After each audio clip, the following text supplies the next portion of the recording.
Hello friends, कैसे हैं आप सब। उम्मीद है बहुत अच्छे होंगे।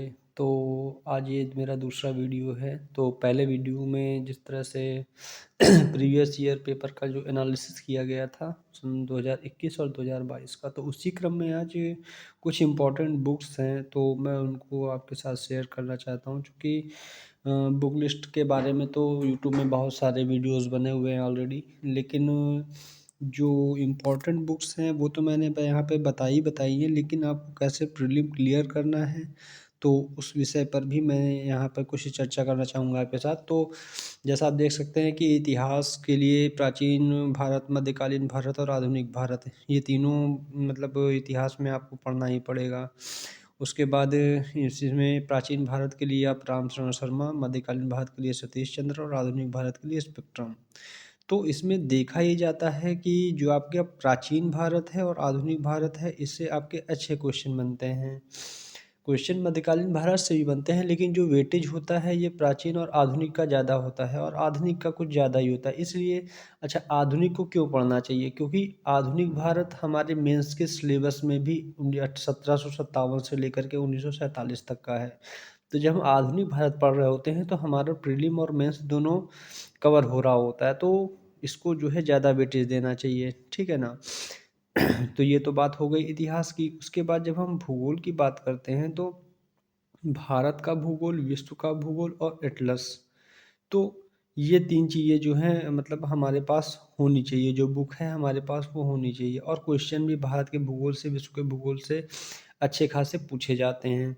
और हाँ, यूपी का भी भूगोल पूछा जाता है, लेकिन बस ये है कि उसके लिए यूपी स्पेशल की यदि हम परीक्षा मान ले लेते हैं तो वो हमारा सारा कवर कर देती है। तो यहाँ पे हम भूगोल की बात करते हैं तो महेश बर्नवाल सर की एक बुक आती है, तो आप उसको ले लें। वो कॉस्मोस पब्लिकेशन की बुक है, तो वो काफ़ी हेल्पफुल है। उसमें भारत का भूगोल और विश्व का भूगोल दोनों इंटीग्रेटेड दिया हुआ है, एक ही बुक में आपको मिल जाएंगे। और हाँ, साथ में 11th की जो एनसीईआरटी है वो जियोग्राफी की आपको पढ़नी ही पढ़नी, वो मोस्ट इम्पॉर्टेंट है। फिर उसके बाद जब हम भारतीय राज्य व्यवस्था की बात करते हैं तो एम लक्ष्मीकांत का तो कोई जोड़ ही नहीं है। वो मतलब आपको प्रीलिम और मेंस के लिए काफ़ी ज़्यादा हेल्पफुल होने वाली है। तो आप इसको बिल्कुल ले लीजिए और बिल्कुल इसको अच्छे से 2-3 रीडिंग लगा दीजिए, ठीक है। उसके बाद भारतीय अर्थव्यवस्था के लिए मैंने पहले वीडियो में बताया था कि जो एस एन लाल सर की बुक है वो काफ़ी अच्छी है। काफ़ी लोग रमेश रमेश सिंह सर को भी रिकमेंड करते हैं, लेकिन फिर भी जो मैंने किया एस एन लाल सर की है बुक। प्रॉब्लम ये है कि रमेश गुप्ता सर में फैक्ट्स की थोड़ी सी कमी रहती है, तो यूपी पीसीएस का जो ट्रेंड है वो फैक्चुअल रहता है प्रीलिम में। तो अब रमेश सिंह सर में तो प्रॉब्लम ये है कि उसमें आपको ज़्यादा फैक्ट्स नहीं मिलेंगे, तो यहाँ पे आप थोड़ा सा मात खा सकते हैं। बाकी बुक वो भी काफ़ी अच्छी है, और एस एन लाल सर में आपको फैक्ट्स भी मिलेंगे और कॉन्सेप्ट भी मिलेगा, तो आप इसको एक बार देख सकते हैं, ठीक है। उसके बाद फिर पर्यावरण अध्ययन के लिए दृष्टि की जो क्विक बुक आती है वो आपके लिए काफ़ी ज़्यादा बेनिफिशियरी रहेगी। और सामान्य विज्ञान में जीव विज्ञान, भौतिक विज्ञान, रसायन विज्ञान, इसमें क्या है कि जीव विज्ञान का जो वेटेज है काफ़ी ज़्यादा रहता है। और सबसे अच्छी चीज़ ये है कि इसमें जो आपके प्रश्न प्रश्न जो पूछे जाते हैं वो मतलब बहुत ही ट्रेडिशनल टाइप में होते हैं। जैसे प्रीवियस ईयर के जो क्वेश्चन पेपर हैं आपने पढ़े, उसके बाद और भी जो मतलब ट्रेडिशनल टाइप के हैं, बहुत ज़्यादा एडवांस क्वेश्चन इसमें नहीं आते हैं। तो आपने अगर परीक्षा वाणी एक बुक आती है, और या तो लूसेंट, दो में से कोई भी अगर आप एक पढ़ लेंगे तो आपका साइंस में आपका अच्छा खासा स्कोर हो जाएगा, ठीक है ना। बहुत सारे लोग जो है समसामयिकी को लेकर के बहुत ज़्यादा कन्फ्यूज़ रहते हैं कि क्या करें, क्या ना करें, कैसे करें, तो उसमें बहुत ज़्यादा परेशान होने की ज़रूरत नहीं है। तो मैंने क्या किया था कि ये जो घटना चक्र है, घटनासार हैं, ठीक है ना, इनको आप जो है पढ़ते रहिए। मतलब ये छमाही भी आते हैं, मतलब घटनासार जो आती है ये 3 महीने भी आती है, 6 महीने में भी आती है और वार्षिकी भी आती है। तो आप घटना चक्र, घटनासार इन दोनों को ले सकते हैं। उसके बाद अगर आपको मंथली में भी कुछ पढ़ना है तो क्रॉनिकल की एक बुक आती है, ये पतली, मतलब एक होती है, एक मोटी बुक आती है क्रॉनिकल की, और एक पतली बुक आती है क्रॉनिकल की। तो जो पतली वाली है वो यूपी पीसीएस के लिए काफ़ी ज़्यादा बेनिफिशियरी रही है। तो अगर आपको मंथली पढ़ना है तो आप ये मैगज़ीन ले सकते हैं। उसके बाद उत्तर प्रदेश स्पेशल में आपको अच्छा का परीक्षावाणी आपका सारा कवर कर देगी। तो जो भी आपके 6-7 5-6 क्वेश्चन बन रहे हैं तो वो आपके परीक्षावाणी से कवर हो जाने हैं, ठीक है ना। तो ये बात तो रही जो हमारी बुक्स हैं, ये एक चर्चा हो गई। उसके बाद ये है कि कैसे मतलब हमें अब अपना स्कोर इन्हेंस करना है, मतलब हमें बढ़ाना है। तो उसके लिए आपको घटना चक्र आर्थिक की लेनी पड़ेगी। उससे क्या है कि आपके 3 से 4 5 6 क्वेश्चन जो है जैसा भी ट्रेंड रहा तो आपको मिलने ही मिलने हैं। अगर आपने घटना चक्र आर्थिकी नहीं पढ़ी है तो ये आप मान के चलिए कि आपके 6-7 क्वेश्चन आपके छूटने ही छूटने हैं और आप उसको कर नहीं पाएंगे। तो इसलिए आप इसको थोड़ा सा देखें। घटना चक्र आर्थिकी एक अच्छी बुक है। उसके बाद यूपीपीसीएस अभी भी फैक्ट बेस्ड है।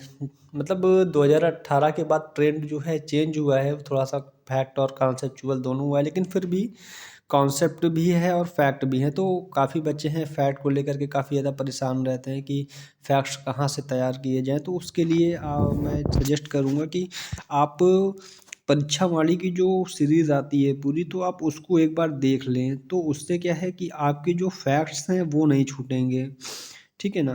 तो और उसके बाद फिर जो है घटना चक्र पूर्वावलोकन है, तो इसको तो आपको करना ही करना है। लास्ट टाइम में एग्ज़ाम जब आपका होने वाला है तो उससे 1 महीना पहले जब आपने सारी बुक्स वगैरह फिनिश कर ली हैं तो अब आता है प्रीवियस ईयर क्वेश्चन पेपर का नंबर। तो इसमें आपको घटना चक्र पूर्वावलोकन, प्रीवियस ईयर क्वेश्चन पेपर, ये आपका शिल्पी पब्लिकेशन का या जो जो भी आपको पसंद हो वो आप ले सकते हैं। और उसके बाद जो है इतना आपको करना ही करना है। तो इससे क्या होगा कि आपका जो आपने बुक्स पढ़ ली वो तो अलग है, लेकिन जब आप प्रीवियस ईयर क्वेश्चन पेपर पढ़ रहे होंगे, उसके बाद जब आप घटना चक्र सॉल्व कर रहे होंगे, तो इससे क्या है कि जो प्रीवियस ईयर में जो क्वेश्चन पेपर आए होंगे उसका आपको ट्रेंड समझ में आ जाएगा कि ठीक है क्वेश्चन कैसे पूछे जा रहे हैं। तो उस वो क्या है कि आपकी जो प्रैक्टिस के रूप में जो है आपको बहुत ज़्यादा हेल्प करेगी। और हाँ, सबसे लास्ट में ये है कि आपको लूसेंट नहीं छोड़ना है। बहुत से बच्चे ऐसे होते हैं कि मतलब वो लूसेंट को बहुत ज़्यादा हेय दृष्टि से देखते हैं, तो ऐसा नहीं है।